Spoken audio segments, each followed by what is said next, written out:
Alright guys, so we're going to talk about placing disembarked models within difficult terrain. You can find these rules in the rule book on page 81.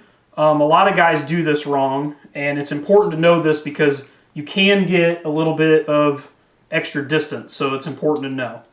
So the way everybody should know how you disembark from a vehicle. You can't disembark from any vehicle that's moved more than 6 inches. So we'll take this rhino. We're going to try to move this rhino up, get these blood angels out, and get them all in cover to shoot at these word bearers here. So you can clearly see that's well within 6. So we'll move the rhino up right to the edge of the terrain. And then when these guys disembark to get out, they're going to have to roll difficult terrain. So the way this works, when you roll difficult terrain, just like normal, you roll 2 dice and take the highest. So I rolled a 6 and a 5 there.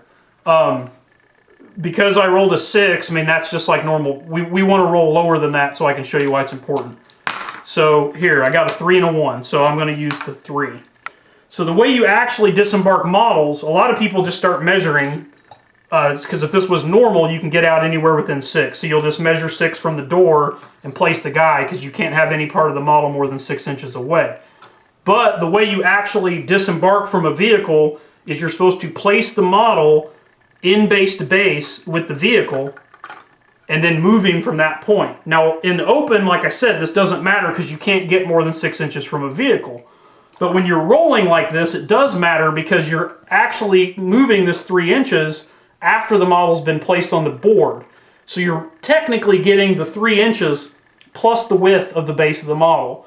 So this maybe doesn't seem that important, and it's not typically this important from a rhino, but it can make a difference of getting a melta in melta range, maybe getting your guys in rapid fire range, maybe getting your guys in range of throwing a grenade.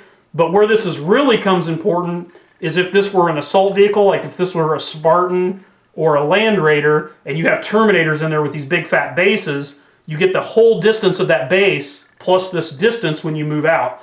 So then if you're setting up an assault, you're starting closer to the enemy, which could be critical.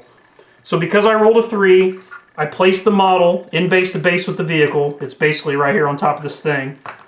Then I measure my 3 inches. So I go to here. Then I check to make sure the entire model is within 6 inches of the hull of the vehicle, which it clearly is.